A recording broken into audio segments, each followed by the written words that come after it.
there is no question about the dynamic ability in this guy's game, and we've talked a lot about it throughout the course of the night.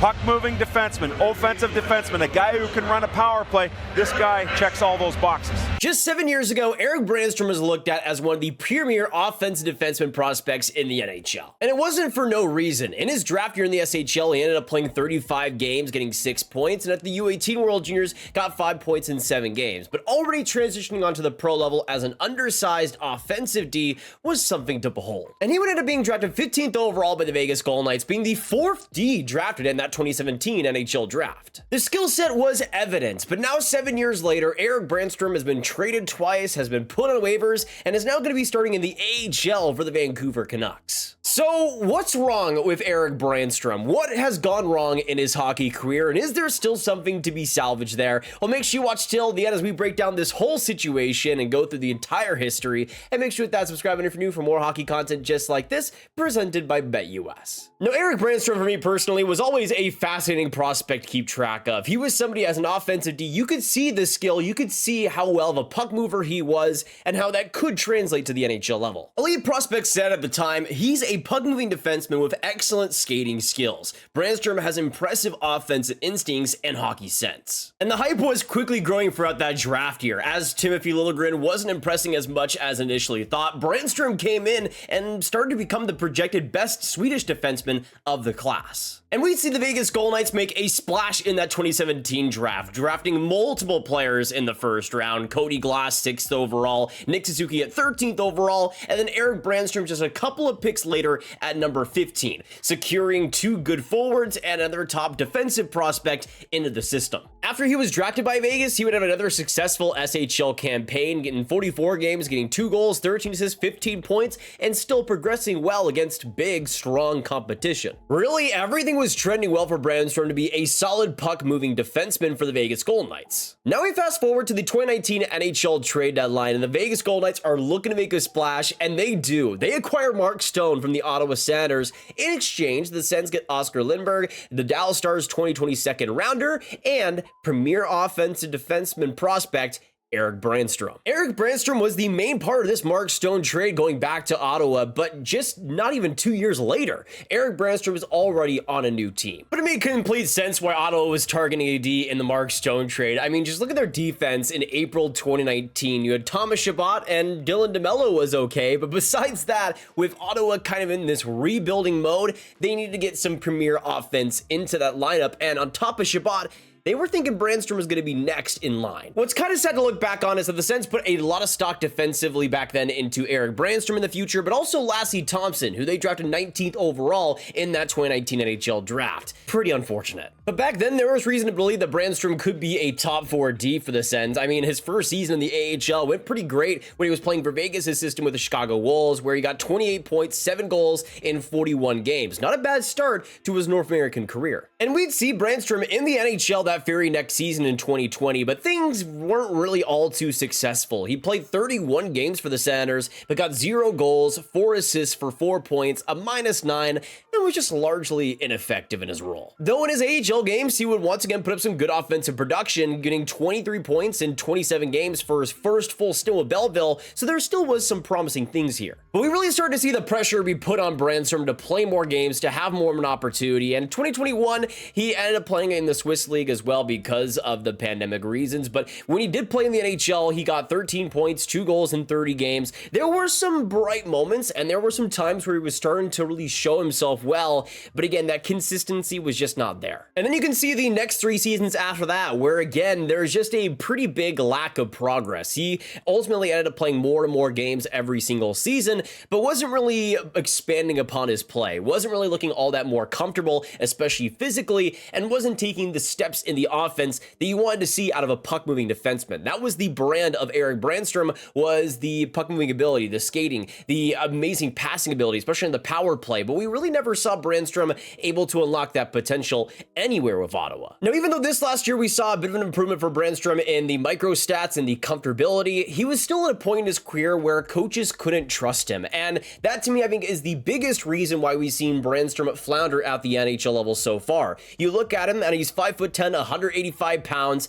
And unless you're going to be a truly great puck mover, unless you're going to be commanding a power play, Brannstrom was just never able to do that. He was never able to consistently show off the offensive production to make up for the lack of great physical play or the lack of any physicality whatsoever. And in the NHL, when you're trying to win games, especially when it comes to NHL coaches, they need to be able to trust you, and nobody was able to trust Brannstrom. The last thing coaches want to do is to shelter players, especially when they're not this shiny new 20-year-old toy anymore. In Brannstrom's case, he was 24, 25, and he was somebody that was needing to prove himself more. He was needing to be a more consistent scorer. He was needing to put up more offensive totals, and he just wasn't up to the task. Asking NHL coaches to put their job on the line by prioritizing a younger player who isn't even that young anymore, who isn't putting up many offensive totals, and also isn't big and will never play a bigger style, it's something that is just unrealistic to ask. And it was something that for Ottawa, was just becoming a consistent knock on the face every single time. Every single year, they would try to give him more and more opportunity,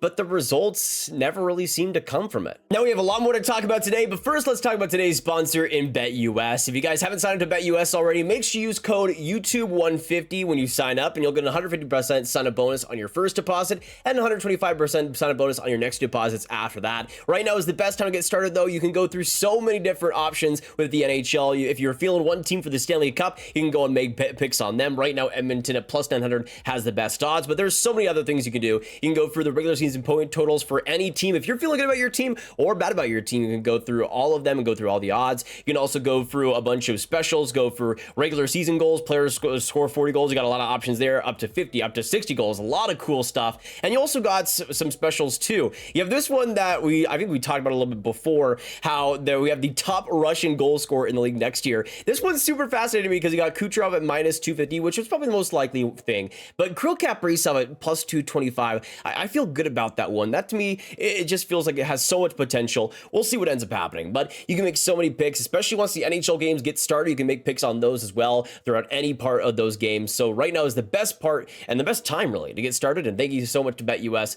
for sponsoring today's video. But I think a change of scenery was in order. I think both parties could have agreed there, and we would see him leave in this offseason and sign with the Colorado Avalanche, which I thought was the perfect opportunity for him to showcase himself in a new system, especially one that prioritizes high pace, high speed, high puck moving. I thought Brannstrom was perfect. And it was a low risk deal as well for the Avs. 1 year, $900K, you might as well try it out. And interestingly, we saw Brannstrom immediately in training camps almost being paired with Cale Makar. When this happened, I was like, oh my goodness, this could be absolutely nuts. This could be exactly what Brannstrom needs. Being paired with Cale Makar would be absolutely ridiculous, and I would love to see it happen.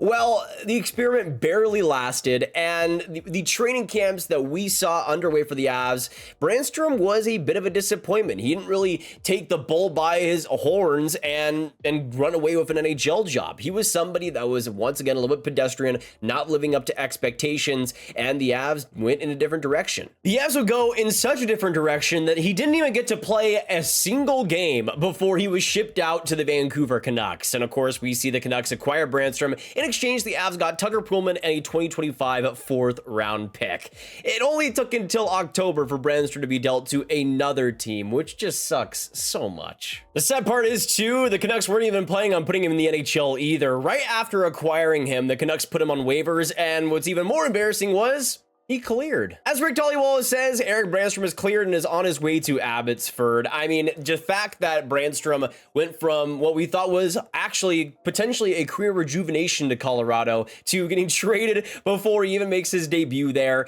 and is immediately back in the AHL with some different team. The fall off is just, it's so sad to watch. In Brannstrom's case, though, it's easy to see why there's been a lot of roadblocks, easy to see why there's been a lot of problems adapting to the NHL full-time and gaining the trust of his coaches. He's not young enough nor putting up the offense and numbers needed to have the excuses there defensively. He's just not good enough against physical pressure, and even though some of the advanced stats are solid, he makes some big mistakes here and then that really do define his defensive game, and that's become a big problem. It really comes down to the fact that his production isn't good enough, his offense isn't at a high enough level for there to be the excuses with his height, with the physicality, with the lack of defensive consistency, and that's going to be something that is a major problem. As an offensive D, you need to at least be able to run a power play or be able to create 5-on-5 consistently, and Brannstrom was just never able to do that with full confidence at the NHL level. And the fact that the Avs, who are I think one of the teams that is able to make rejuvenation projects happen the most consistently, didn't even have him survive until the regular season,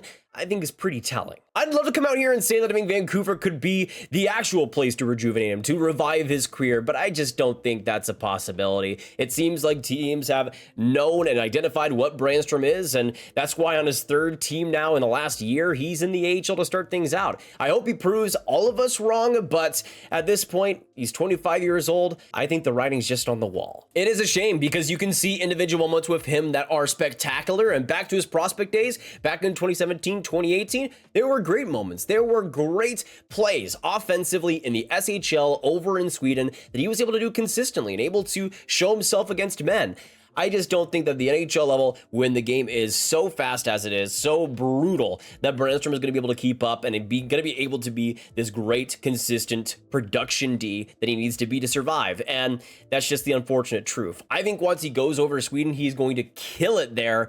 But at the NHL level, it just seems he's not made for it. It just made me realize, though, how brutal this stretch of the draft was for a defenseman, going from Cal Foot to Urho Vakanainen. Just horrible. I mean, Juuso Välimäki is probably the best out of that group, but even he is kind of more of this sheltered offensive D. Liljegren has been having his struggles with Toronto, especially in this last camp. He's somebody that could be on their way out. You, of course, have Brannstrom. You have Urho Vakanainen, who really never stood a chance with the Boston Bruins. It was never going to happen there. And you just have constant disappointment here. The 2017 draft had some rough moments, man, in that first round, but that stretch is among the worst. I think in Brannstrom's case, it was ultimately a failure of showing what he was made of at the NHL level, because I think there was potential there. There was the opportunity to be so much more than he has been, but it is what it is. Some of these younger, smaller offensive D are going to fail. That's just the natural course of things. It shouldn't mean that you don't draft offensive, smaller D, because we've seen some great ones that have worked over the years. Quinn Hughes on Brannstrom's new team in Vancouver is a great example of that, but you're going to have some duds here and there, and Brannstrom, unfortunately, seems to be another one. But I'd love to know your thoughts down below on Erik Brannstrom and how we've seen him turn from this prolific prospect into this bust at the NHL level.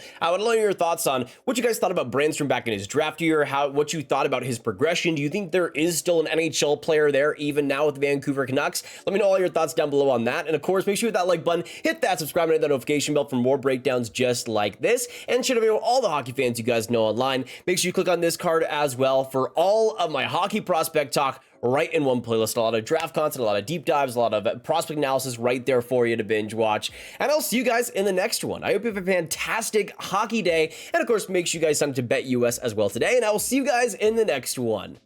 Goodbye.